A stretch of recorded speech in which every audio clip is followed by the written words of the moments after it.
আসসালামু আলাইকুম এভরিওয়ান। আজকে আমরা কেমিস্ট্রির যে টপিকসটা শিখবো সেটা হলো কেমিস্ট্রি প্রথম পত্র অধ্যায় 2 বর্ণালিমিতি টপিকস বা স্পেকট্রোমেট্রি টপিকস। আচ্ছা, তো বর্ণালিমিতি জিনিসটা কি? বর্ণালিমিতি মানে কি? যদি আমরা দেখি যে বর্ণালিমিতি মানে কি, বর্ণালিমিতি হলো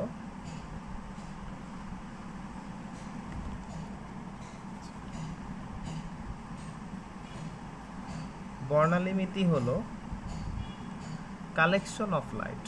বর্ণালিমিতি কি? বর্ণালিমিতি হলো কালেকশন অফ লাইট। ঠিক আছে, কালেকশন অফ লাইট। আচ্ছা, নর্মালি কালার দুই প্রকার হতে পারে। কোনো কালার আছে দেখা যায় আর কোনো কালার আছে দেখা যায় না। ঠিক আছে, নর্মালি যে সকল কালার দেখা যায়, যে সকল বর্ণ দেখা যায় তাদেরকে আমরা বলি হলো দৃশ্যমান বর্ণ। ঠিক আছে, তাদেরকে আমরা বলি দৃশ্যমান বর্ণ। তো দৃশ্যমান বর্ণ বলতে আমরা 7টা কালারকে বুঝি। কি কি? বেনি আসহ কলা, এটা ছোট কালা পড়ছো তোমরা। বেনি আসহ কলা, বেতে বেগুনি, নীল, আসমানি, সবুজ, হলুদ, কমলা, লাল। তো প্রত্যেকটা কালারেরই তোমার একটা তরঙ্গ দৈর্ঘ্যের লেভেল আছে। যেমন দেখো বেগুনি রং, তো বেগুনি রঙের তরঙ্গ দৈর্ঘ্যের রেঞ্জ, নীলের তরঙ্গ দৈর্ঘ্যের রেঞ্জ, আসমানি তরঙ্গ দৈর্ঘ্যের রেঞ্জ, সবুজ, হলুদ, কমলা, লাল, এই সবগুলো রেঞ্জ আমি এখানে লিখে দিচ্ছি। এগুলো হলো তাদের তরঙ্গ দৈর্ঘ্যের রেঞ্জ। আর এই রেঞ্জগুলোকে কিন্তু আমি কি দ্বারা প্রকাশ করছি? ন্যানোমিটারে। ডোন্ট বি প্যানিক, এটা মনে রাখতে হবে। এখানে রেঞ্জগুলো কিসে লেখা আছে? ন্যানোমিটারে লেখা আছে। ঠিক আছে, আচ্ছা, এখন আমরা দেখবো যে কেমিস্ট্রির মধ্যে আবার কালার কেমনে আসে। কেমিস্ট্রি তো কেমিস্ট্রি, এর মধ্যে আবার বর্ণ কিভাবে আসে। আচ্ছা, একটা জিনিস খেয়াল করি আমরা। নর্মালি নিউক্লিয়াসের চারদিকে কি ঘুরে? ইলেকট্রন ঘুরে, তাই না? নিউক্লিয়াসের চারদিকে ঘুরে ইলেকট্রন। তাহলে এইগুলো হলো ইলেকট্রনের কক্ষপথ। আচ্ছা, 1 2 3 4 5। আচ্ছা, এগুলো হলো ইলেকট্রনের কক্ষপথ। তো ইলেকট্রনগুলো কি করতেছে? ইলেকট্রন ধরো তোমার ঘুরতেছে। ঠিক আছে, সাইড দিয়ে ঘুরতেছে। আচ্ছা, নর্মালি মনে রাখবা এইগুলাকে বলা হয় নিম্ন শক্তি স্তর। মানে যত নিচে যাবা তত হলো নিম্ন শক্তি স্তর, আর যত উপরে উঠবা সেটাকে বলা হয় উচ্চ শক্তি স্তর। ঠিক আছে, যত নিচে সেটা হলো নিম্ন শক্তি স্তর, যত উপরে উঠবা সেটাকে বলা হয় উচ্চ শক্তি স্তর। এখন ধরো এখানে ইলেকট্রনটা যেটা আছে সেটার মধ্যে যে পাওয়ারটা আছে বা যে চার্জটা আছে সেটা ধরো 10 ইউনিট। এই ইলেকট্রনটা ধরো n=1, মানে প্রথম শক্তি স্তর আছে। এটা ধরো নিউক্লিয়াস, ইলেকট্রনটা প্রথম শক্তি স্তরে আছে। তো প্রথম শক্তি স্তরে যখন আছে তখন এর চার্জটা দেখলাম আমরা ধরো 10 ইউনিট, ওর চার্জটা ধরলাম 10 ইউনিট। ঠিক আছে, আচ্ছা, আমি যদি ওকে আরও 5 ইউনিট চার্জ দেই, 5 ইউনিট বল দেই বা 5 ইউনিট ক্ষমতা দেই, যেটাই দেই, তখন ওর টোটাল চার্জ কত হবে? টোটাল চার্জ হবে কত? ওর আগে ছিল 10, আমি আরও দিলাম 5, তাহলে মোট হইলো কত? 15। আচ্ছা, তাহলে যদি ওকে আমি চার্জ দেই বা যদি ওকে বল দেই বা যদি ওকে উত্তপ্ত করি, তখন সেটা কি হবে? বেড়ে যাবে। বেড়ে গেলে তখন সে উপরের দিকে যাওয়া শুরু করবে। যেমন ধরো আগে আমার ইনকাম ছিল কম, তখন আমি কোথায় ছিলাম? আমি নিচতলায় ছিলাম। এখন যখন আমার ইনকামটা বেড়ে যাবে তখন কি আমি উপরের তলায় উঠবো? ঠিক আছে, আচ্ছা, তো উপরের তলায় উঠবে, তার মানে একটা ইলেকট্রনকে যদি উত্তেজিত করা হয় বা বাইরে থেকে কোনো বল বা চাপ দেওয়া হয়, যেটাই করা হয়, তখন কি করা হয়? ইলেকট্রনটা উত্তেজিত হয়ে যায়। ইলেকট্রনটা উত্তেজিত হয়ে গেলে সে কি হয়? উপরের শক্তি স্তরে ধাপান্তরিত হয়। আচ্ছা, আবার ধরো ইলেকট্রনটাকে আমি আরো 5 ইউনিট দিলাম, ফলে ইলেকট্রনটা কি উপরের দিকে যাবে? ধরো সে এইখানে আসছে, ইলেকট্রনটা সে প্রথম শক্তি স্তর থেকে সে 3 নম্বর শক্তি স্তর আসছে, মানে সে নিচতলা থেকে সে 3 তলায় আসছে। আচ্ছা, এখন ইলেকট্রনে যে 5 ইউনিট চার্জ আমি দিছিলাম, আমার আগে ইনকাম কম ছিল, আমি নিচতলায় ছিলাম। ইনকাম বেড়ে গেছে, আমি 3 তলায় আসছি। এখন আবার ইনকাম কমে গেছে, তাহলে কি হবে? আমি কি আমার আবার আগের জায়গায় ফিরে যাব না? হ্যাঁ, ইলেকট্রনেরও তাই। আমি 5 ইউনিট চার্জ দিয়েছিলাম, ফলে ইলেকট্রনটা কি হলো? উপরের দিকে উঠে গেল। এখন ওই চার্জটা দেওয়া চার্জ শেষ, তখন কি ইলেকট্রনটা কি আবার নিচের দিকে যাবে? আচ্ছা, তখন ইলেকট্রনটা আবার নিচের দিকে যাবে। ঠিক আছে, একটা জিনিস মনে রাখবা, ইলেকট্রন যখন নিচে থাকে, মানে নিম্ন শক্তি স্তরে থাকে, তখন এটা হলো স্ট্যাবল থাকে। ইলেকট্রন যখন নিম্ন শক্তি স্তরে থাকে তখন এটা নর্মালি স্ট্যাবল থাকে। ঠিক আছে, আচ্ছা, তো ইলেকট্রন নিচ থেকে উপরে উঠলো, তখন হয় শক্তির শোষণ। মনে থাকবে, ইলেকট্রন যখন নিচ থেকে উপরে ওঠে তখন হয় শক্তির শোষণ, আর ইলেকট্রন যখন উপর থেকে নিচে নামে তখন হয় শক্তির বিকিরণ। আচ্ছা, তো নিচ থেকে উপরে উঠলে ঘটে শক্তির শোষণ, আর শক্তির শোষণ হলে কোনো রকম বর্ণ দেখা যায় না। তার মানে শক্তির যদি শোষণ ঘটে, শক্তির যদি শোষণ ঘটে তখন অন্ধকার দেখা যায়, তখন দেখা যায় কি অন্ধকার। তো শোষণটা কখন ঘটে? এই শোষণটা কখন ঘটে? যখন নিচ থেকে উপরে যায়, নিচ থেকে উপরে যায়। আচ্ছা, আবার ইলেকট্রন যদি উপর থেকে যখন নিচে আসে তখন ঘটে শক্তির বিকিরণ। আচ্ছা, শক্তির যখন বিকিরণ ঘটে তখন এটাকে বিভিন্ন বর্ণের দেখা যায়, ঠিক আছে, এটা বর্ণালী দেখা যায়। যখন শক্তির যখন বিকিরণ ঘটে তখনই শুধুমাত্র কি দেখি আমরা? বর্ণালী দেখি। মানে উপরে শক্তিস্তর থেকে যদি নিম্ন শক্তিস্তরে ইলেকট্রনটা আসে তখন কিছু শক্তি বিকিরণ করে। এই শক্তির বিকিরণটা যে বর্ণের তরঙ্গ দৈর্ঘ্যের সাথে মিলে যায় আমরা ওই বর্ণটা দেখতে পারি। বিকিরণটাকে যদি তরঙ্গ দৈর্ঘ্য দ্বারা প্রকাশ করা হয় তাহলে বিকিরণের তরঙ্গ দৈর্ঘ্যটা যে বর্ণের সাথে মিলবে সেই বর্ণটাই কি আমরা দেখতে পারি। আচ্ছা, কীরকম? যেমন দেখি আমরা এই যে মানে ইলেকট্রনের যে বর্ণালী মিতি, হ্যাঁ, তো এই বর্ণালী মিতি একটা সূত্র দ্বারা বের করা যায়। সেটা কি? সূত্রটা হলো 1/λ equals to RH 1/n1 square minus 1/n2 square. আচ্ছা, 1/λ, ল্যামডার পরিচয়টা কি? ল্যামডা তো কি তোমরা জানো, এটা তরঙ্গ দৈর্ঘ্য। ল্যামডা হলো কি? তরঙ্গ দৈর্ঘ্য। আচ্ছা, আর এইচ হলো একটা ধ্রুবক, যেমন পাই একটা ধ্রুবক, পায়ের মান কত? 3.1416, তেমনি আর এইচ একটা ধ্রুবক। আর এটার মানটা কত? এটার মানটা সেন্টিমিটারে মনে রাখবা তোমরা, 109,678। এটার মানটা কত হবে? 109,678, এবং এককটা হবে পার সেন্টিমিটার। আমি কিন্তু সেন্টিমিটারে রাখছি। আর এইটার মান কত? রিডবার্গ ধ্রুবক, এটার মান হলো 109,678। এটা মুখস্থ রাখতে হবে। পায়ের মান যেমন 3.1416 মনে রাখো, তেমনি এটাও কি মুখস্থ রাখতে হবে। আচ্ছা, তো এখানে n1টা কি আর n2টা কি খেয়াল করো। আমি বর্ণ কখন দেখব বা বর্ণালী কখন দেখব? যখন শক্তির বিকিরণ ঘটবে। আর শক্তির বিকিরণ কখন ঘটবে? যখন আপার লেভেল থেকে লোয়ার লেভেলে ইলেকট্রন যায়। আবার শক্তির বিকিরণটা কখন ঘটে? যখন আপার লেভেল থেকে লোয়ার লেভেলে ইলেকট্রন যায়, তখনই শুধুমাত্র আমরা কি দেখব? বর্ণালী দেখব। ধরো একটা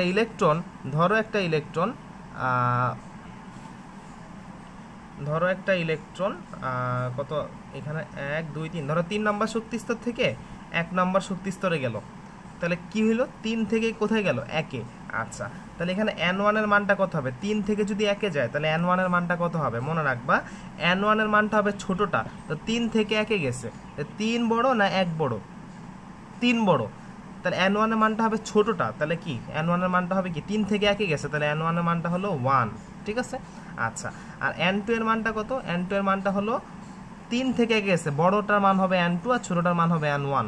তাহলে 3 থেকে 1-এ গেছে, তাহলে 3 হবে কার মান? 3 হবে হলো n2 এর মান। আচ্ছা, তাহলে এখানে যদি আমরা মানটা বসাই দেই, আর এইচ এর মান বসাই, n1 এর মান বসাই, n2 এর মান বসাই, তাহলে আমরা কি পাবো?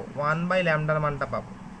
1/λ মানটা পাবো। এখন আমার তো 1/λ মান দরকার নেই, আমার শুধু ল্যামডার মান দরকার। তাহলে কি করব? উল্টাই দিব। তাহলে আর এইচ এর মান, ধরো আমি এটার জন্য যদি করি, আর এইচ এর মান কত হবে? 109,678। আচ্ছা, 1/n1 স্কোয়ার, n1 স্কোয়ার, তাহলে n1 এর মান কত? 1, তাহলে 1 স্কোয়ার মাইনাস 1/n2, n2 এর মান কত? 3, তার মানে কি 3 স্কোয়ার। আচ্ছা, তাহলে এখানে যদি আমি ক্যালকুলেশন করি আমার যেটা হয় সেটা হলো, আগে ভিতরে ব্র্যাকেটে ক্যালকুলেশনটা আগে করবা, ঠিক আছে। তাহলে প্রথমটা তো 1 মাইনাস 1/9, আচ্ছা, ইন্টু 109,678। আচ্ছা, আমার যে মানটা আসছে সেটা হলো 1/λ মান 97491.55। আচ্ছা, এটা হলো 1/λ মান, বাট আমার লাগবে কি? শুধু ল্যামডার মান। তাহলে কি করব? আমি এটাকে উল্টাই দিব, 1/, করে দিব। তাহলে 1/, করে দিলে কি হয়? 1/, অ্যান্সার আমার যেটা আসছে সেটা হলো, যে মানটা আসছে সেটা হলো 1.02 × 10⁻⁵। আচ্ছা, যেহেতু আমি আর এইচ এর মানটা সেন্টিমিটারে নিয়েছিলাম, তাহলে আমার অ্যান্সারটা কি আসছে, সেন্টিমিটারে আসছে। ঠিক আছে, আগে ছিল সেন্টিমিটার ইনভার্স 1, কিন্তু এখন উল্টায় দেওয়ার কারণে এটার এককটা কি হবে, সেন্টিমিটার হবে। কিন্তু আমরা নর্মালি তরঙ্গ দৈর্ঘ্যের রেঞ্জের মানটা মুখস্থ রাখি কিভাবে, মুখস্থ রাখি হলো ন্যানোমিটারে মুখস্থ রাখি। ঠিক আছে, আর এইগুলো হলো দৃশ্যমান আলোর বর্ণের তরঙ্গ দৈর্ঘ্য এগুলো। তা দৃশ্যমান আলো বর্ণের তরঙ্গ দৈর্ঘ্যটা আসলে শুরু হয়েছে কত থেকে, 380 থেকে শুরু হয়েছে আর 700-তে শেষ হয়েছে। তার মানে দৃশ্যমান আলোর তরঙ্গ দৈর্ঘ্যের 380 থেকে শুরু হয়েছে, 700-তে শেষ হয়েছে। তাহলে দৃশ্যমান আলোর তরঙ্গ দৈর্ঘ্যের রেঞ্জটা আসলে কত, 380 থেকে 700 ন্যানোমিটার। 380 থেকে 700 ন্যানোমিটার, এটা হলো কি দৃশ্যমান আলোর তরঙ্গ দৈর্ঘ্যের রেঞ্জ। এখন আমার তরঙ্গ দৈর্ঘ্যের অ্যান্সারটা ন্যানোমিটারে যদি 380 থেকে 700-র মধ্যে না হয়, তাহলে বুঝতে হবে কি এটা দৃশ্যমান আলোর তরঙ্গ দৈর্ঘ্য না। এই অ্যান্সারটা যদি 380 থেকে 700-র মধ্যে না হয়, তাহলে বুঝতে হবে কি আমার এই তরঙ্গ দৈর্ঘ্যটা কি দৃশ্যমান আলো তরঙ্গ দৈর্ঘ্যের মধ্যে পড়ে না। আচ্ছা, এখন আমি এটাকে সেন্টিমিটার থেকে ন্যানোমিটারে কনভার্ট করব। অ্যান্সারটা তো সেন্টিমিটারে আসছে, কিন্তু আমরা তো তরঙ্গ দৈর্ঘ্যের মানগুলো মনে রাখি ন্যানোমিটারে। তাহলে সেন্টিমিটার থেকে ন্যানোমিটারে কনভার্ট করে কিভাবে, 10⁻7 দ্বারা গুণ করে। যে অ্যান্সারটা তোমার আছে ওই অ্যান্সারটাকে কি করবা, 10⁻7 দ্বারা গুণ করবা। তা 10⁻7 দ্বারা গুণ করলে এটার অ্যান্সারটা আসবে 102 ন্যানোমিটার। 1.02 × 10⁻5, এটাকে আবার গুণ করবা কি 10⁻7 দ্বারা। সেন্টিমিটার থেকে ন্যানোমিটারে কনভার্ট করার জন্য 10⁻7 দ্বারা গুণ করা লাগে। যদি গুণ করো তাহলে এটা অ্যান্সার আসবে 102 ন্যানোমিটার, যেটা কি দৃশ্যমান আলো তরঙ্গ দৈর্ঘ্যের মধ্যে পড়ে না। দৃশ্যমান আলো তরঙ্গ দৈর্ঘ্যের মধ্যে পড়ে না, অর্থাৎ কি এই তরঙ্গ দৈর্ঘ্যটা কি দৃশ্যমান আলো তরঙ্গ দৈর্ঘ্য হবে না। আচ্ছা, নর্মালি আরেকটা জিনিস দেখি আমরা, বর্ণালিমিতি অ্যাকচুয়ালি তোমার যে স্তরগুলা, ঠিক আছে, এই যে স্তরগুলা নিউক্লিয়াসের চারদিকে যে ইলেকট্রন ঘুরে, স্তরগুলা 1 2 3 4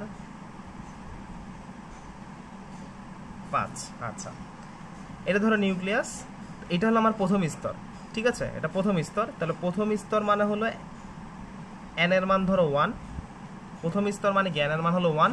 আর এই প্রথম স্তরকে বলা হয় লাইম্যান সিরিজ। বিজ্ঞানী লাইম্যান এই সিরিজটা আবিষ্কার করছিল, এই জন্য তার নাম অনুসারে এটাকে বলা হয় লাইম্যান সিরিজ। আচ্ছা, দ্বিতীয় স্তর যেটা, সেখানে n এর মান হলো 2, এটাকে বলা হয় বামার সিরিজ। বিজ্ঞানী বামার এটা আবিষ্কার করছিল, তার নাম অনুসারে করা হয়েছে এটাকে বামার সিরিজ।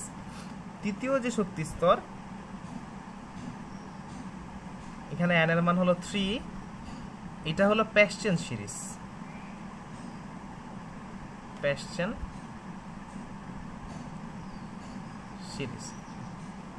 চতুর্থ যে শক্তি স্তর, এখানে হলো n এর মানটা 4, এটা হলো ব্র্যাকেট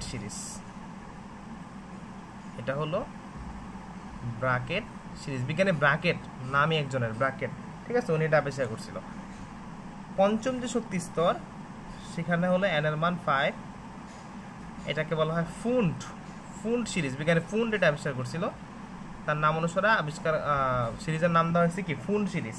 পরবর্তীতে আরও সিরিজ আবিষ্কৃত হচ্ছে, ধীরে ধীরে হচ্ছে, এবং আপডেটগুলো বইয়ে ধীরে ধীরে প্রকাশ পাচ্ছে, যে 5 পর্যন্ত আরও বের হচ্ছে, 6 7 এভাবে আস্তে আস্তে বের হচ্ছে।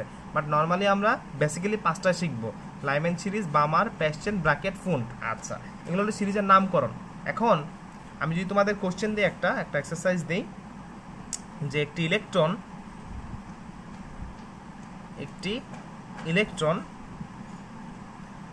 ব্র্যাকেট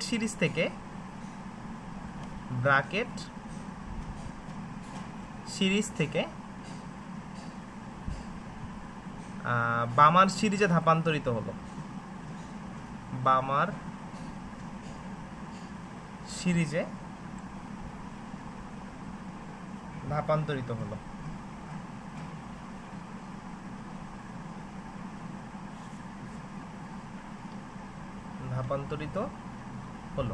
আচ্ছা, এখন তোমরা বলো যে ব্র্যাকেট সিরিজ থেকে বামার সিরিজে যাচ্ছে, মানে কি 4 থেকে 2-তে যাচ্ছে একটা ইলেকট্রন, চতুর্থ শক্তি স্তর থেকে 2-তে যাচ্ছে, তাহলে কি সে বেশি থেকে কমের দিকে যাচ্ছে না, মানে ঊর্ধ্ব শক্তি স্তর থেকে নিম্ন শক্তি স্তরে যাচ্ছে। আর ঊর্ধ্ব শক্তি স্তর থেকে যদি নিম্ন শক্তি স্তরে যায়, তখন কি ঘটে, শক্তির শোষণ নাকি বিকিরণ? অবশ্যই শক্তির বিকিরণ। আপার লেভেল থেকে যদি লোয়ার লেভেলে যায় তাহলে শক্তির বিকিরণ ঘটে, আর লোয়ার লেভেল থেকে যদি আপার লেভেলে যায় তখন ঘটে শক্তির শোষণ। আর যখন শক্তির শোষণ ঘটে তখন কোনো কালার বা বর্ণ বের করতে হয় না, তখন অন্ধকার দেখা যায়। আর যখন উপর থেকে নিচে নামে, আপার লেভেল থেকে লোয়ার লেভেলে যায়, তখন কি শক্তির বিকিরণ ঘটে, তখনই বর্ণালী দেখা যায়। তেমনি এখানে ব্র্যাকেট সিরিজ থেকে কোথায় গেছে, বামার সিরিজে গেছে, তাহলে কি 4 নাম্বার থেকে 2-এ গেছে। তো 4 নাম্বার থেকে 2-এ গেছে, তাহলে কি ঘটবে বলো তো, শক্তির শোষণ নাকি বিকিরণ? অবশ্যই শক্তির বিকিরণ ঘটবে। আচ্ছা, এখন আমাকে বললো যে ধাপান্তরিত যে হইছে শক্তির বিকিরণ হয়েছে, আমি বুঝে ফেলছি। তাহলে শক্তির বিকিরণ মানে কি, আমি বর্ণালী দেখবো, আমি একটা কালার দেখবো। এখন কি কালার দেখবো, কি বর্ণের কালারটা দেখবো সেটা আমাকে বের করতে বললো, যে কি বর্ণের বর্ণালী দেখা যাবে। দেখি আমরা কি বর্ণের বর্ণালী দেখা যাবে। আচ্ছা, কি বর্ণের বর্ণালী দেখা যাবে? নর্মালি আমরা জানি যে মৌলিক বর্ণ কি, যদি এটা দৃশ্যমান হয়, যদি এটার অ্যান্সারটা ল্যামডার মানটা যদি আমার দৃশ্যমান আলোর তরঙ্গ দৈর্ঘ্যের রেঞ্জের মধ্যে হয়, যেমন 380 থেকে 700 ন্যানোমিটারের মধ্যে হয়, তাহলে তো আমরা এটা দেখতে পারবো। আর দেখতে পাইলে আমরা কোনো না কোনো একটা কালার এটাকে দেখতে পারবো, কারণ আমার কালার মৌলিক রং হলো 7টা: বেনি, আসহ কলা, বেগুনি, নীল, আসমানি, সবুজ, হলুদ, কমলা, লাল। যে বর্ণের তরঙ্গ দৈর্ঘ্যের রেঞ্জের মধ্যে আমার ল্যামডার মানটা পড়বে, আমি ওই বর্ণটা দেখতে পারবো। ঠিক আছে? আচ্ছা, আগে আমি দেখি কিভাবে করতে হয়, কি কি ইনফরমেশন আমার দেওয়া আছে। ব্র্যাকেট সিরিজ থেকে বামার সিরিজে গেছে। আচ্ছা, তাহলে 4 থেকে 2-তে গেছে। তাহলে এখানে ছোট মানটা হলো n1 এর মান। আগে সূত্রটা আমি লিখে নেই, 1/λ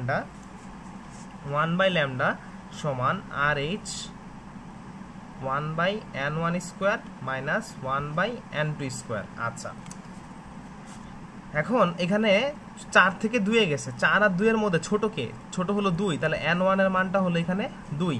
আচ্ছা, বড় কে 4, তাহলে n2 এর মানটা হলো আমার 4। আচ্ছা, আর এই ছিল কি রিডবার্গ ধ্রুবক, এটা মুখস্থ রাখতে হবে। রিডবার্গ ধ্রুবকটা মুখস্থ রাখতে হবে 109/678 পার সেন্টিমিটার। আচ্ছা, এখন আমি মানগুলা বসাই, দেখি কি হয়। আর এইচ এর মান 109/678 বসাইলাম। এবং ম্যাথ করার সময় কিন্তু ভিতরে তোমরা কোনো একক লিখবা না, যেমন এখানে পার সেন্টিমিটার লিখো না, একক লিখবা দেওয়া আছে এর মধ্যে আর লাস্টে। ঠিক আছে? কিন্তু ম্যাথের ভিতরে কোনো একক লেখা যাবে না। আচ্ছা, 1/n1 স্কোয়ার, তো n1 এর মান কত 2, তাহলে কি লেখা যায় 1/2 স্কোয়ার মাইনাস 1/n2 এর মান কত 4, তার মানে কি 4 স্কোয়ার। আচ্ছা, তাহলে 109/678 1/4 মাইনাস কত 1/16। আচ্ছা, ক্যালকুলেশনটা করি আমরা, এই আগে ব্র্যাকেটের কাজটা আগে করবা। ঠিক আছে? তাহলে 1/4 মাইনাস 1/16, আচ্ছা, ইন্টু 109/678 20564.625। আচ্ছা, 20564.625। আচ্ছা, এখন এটা কিন্তু 1/λ মান বের হয়েছে। অনেকে ভুল করে, এই অবস্থা থেকে আবার ন্যানোমিটারে কনভার্ট করে ফেলে, বাট না, তোমার 1/λ মান না, তোমার ল্যামডার মান বের করে তারপরে কনভার্ট করতে হবে। তাহলে এটা তো 1/λ মান, এটা কি 1/λ মান, কিন্তু আমাকে কি করতে হবে, শুধু ল্যামডার মান বের করতে হবে। তাহলে শুধু ল্যামডার মানটা আমরা কি করব, অতএব ল্যামডা ইকুয়ালস টু এই অ্যান্সারটাকে 1/, করে দাও, উল্টায় দাও, তাহলে 1/, অ্যান্সার দিলেই হয়ে যাচ্ছে 4.86 × 10⁻5। তাহলে 4.86 × 10⁻5। আচ্ছা, আমি এখানে রিডবার্গ ধ্রুবকের মানটা কি সেন্টিমিটারে ধরে করছিলাম না, তাহলে এই অ্যান্সারটা কিন্তু সেন্টিমিটারে আসছে। আচ্ছা, কিন্তু আমাকে কি করতে হবে, এটাকে ন্যানোমিটারে কনভার্ট করতে হবে, কারণ আমরা জানি তরঙ্গ দৈর্ঘ্যের রেঞ্জগুলো আমরা ন্যানোমিটারে মনে রাখি। তাহলে সেন্টিমিটার থেকে ন্যানোমিটারে কনভার্ট করতে হবে কিভাবে, এই যে অ্যান্সারটা আসছে এই অ্যান্সারের সাথে 10⁻7 গুণ করে দিবা। এই যে অ্যান্সারটা আসছে এই অ্যান্সারের সাথে 10⁻7 গুণ করে দিবা। এটাকে যদি 10⁻7 দ্বারা গুণ করে দিই, তাহলে আমার অ্যান্সারটা আসে 485 ন্যানোমিটার। গুণ করার পরে আমার অ্যান্সারটা কি আসছে 485 ন্যানোমিটার। এখন 485 ন্যানোমিটার এটা কি আমার দৃশ্যমান আলোর বর্ণের মধ্যে পড়ে? হ্যাঁ, মনে হয় পড়ে। কারণ কি, দৃশ্যমান আলোর বর্ণের রেঞ্জটা কত ছিল আমাদের? দৃশ্যমান আলোর বর্ণের রেঞ্জটা ছিল 380 থেকে 700 ন্যানোমিটার। তাহলে এটা তো 380 থেকে 700 ন্যানোমিটারের মধ্যেই আছে, তার মানে এটা দৃশ্যমান আলো। এখন আমাকে যদি বলে যে কি বর্ণের বর্ণালী, দেখো আমাকে কিন্তু বলে নাই যে এটা দৃশ্যমান বর্ণালী কিনা। যদি বলতো দৃশ্যমান বর্ণালী কিনা, আমি জাস্ট ডাইরেক্ট কমেন্ট করে দিতাম হ্যাঁ এটা দৃশ্যমান বর্ণালী। কিন্তু আমাকে বলছে কি বর্ণের বর্ণালী, মানে দৃশ্যমান বর্ণালী তো ঠিক আছে, কিন্তু দৃশ্যমান বর্ণালী তো 7টা: বেনি, আসহ কলা। এই বেনি, আসহ কলার মধ্যে কোন কালারটা আমার, এটা আমাকে চিহ্নিত করতে হবে, নাহলে কিন্তু নাম্বার নাই। আচ্ছা, এখন আমরা দেখি যে রেঞ্জগুলা, এই দেখো 450 থেকে 500 ন্যানোমিটারের যে রেঞ্জটা, 450 থেকে 500 ন্যানোমিটারের মধ্যে যে রেঞ্জটা সেটা হলো আসমানি বর্ণের, ঠিক আছে। তাহলে আমার এটা তো কি 485, যেটা কি 485 ন্যানোমিটার, যেটা কি 450 থেকে 500 ন্যানোমিটারের মধ্যেই পড়ে। তো 450 থেকে 500 ন্যানোমিটারের মধ্যেই পড়ছে, অর্থাৎ আমি যে বর্ণটা দেখব সেই বর্ণটা কি হবে, আসমানি। এখানে কমেন্ট করে দিবা যে আসমানি বর্ণের বর্ণালী আমরা দেখতে পাবো, আসমানি বর্ণের বর্ণালী আমরা দেখতে পাবো। এটাই হলো বর্ণালীমিতি। আরও কিছু আছে যেটা আমরা আর কি অফলাইনে দেখব, কিন্তু এটা নর্মালি বেসিক থিং, ঠিক আছে। তোমাদের একটা SW দিব আজকে আমরা। SWটা যেটা সেটা হলো ইলেকট্রন, একটি ইলেকট্রন ফুন্ড সিরিজ থেকে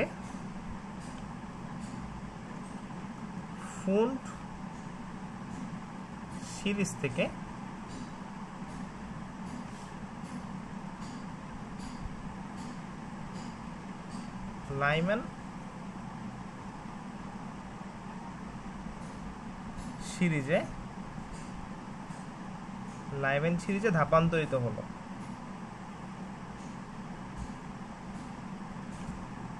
ইলেকট্রন ফুন্ড সিরিজ থেকে লাইম্যান সিরিজে ধাপান্তরিত হলো। তো এখানে বললো যে বর্ণালীটি কি দৃশ্যমান, প্রশ্ন দিল বর্ণালীটি কি দৃশ্যমান।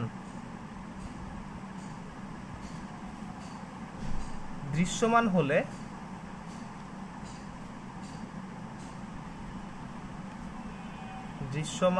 হলে এটি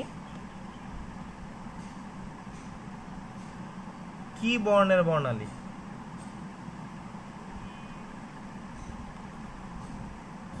ঠিক আছে। এটা তোমাদের আজকে SW থাকবে। খুব ইজি কোশ্চেন। একটি ইলেকট্রন ফুন্ড সিরিজ থেকে, ফুন্ড সিরিজ কোনটা, একবার লাস্টের সিরিজটা, লাইম্যান সিরিজে ধাপান্তরিত হলো। লাইম্যান সিরিজ মানে একবার ফার্স্টের সিরিজটা। বর্ণালীটি কি দৃশ্যমান কিনা কেমনে বের করবা, তোমার ল্যামডার মানটা যদি 380 থেকে 700 ন্যানোমিটারের মধ্যে হয় তাহলে এটা দৃশ্যমান।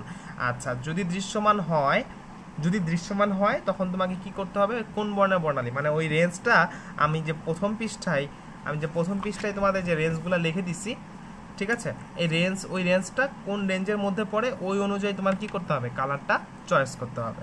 বুঝা গেছে? আচ্ছা, আজকে এতটুকু পর্যন্তই। বর্ণালীমিতিটার বেসিকটা আই থিঙ্ক তোমরা বুঝতে পারছো। Thank you.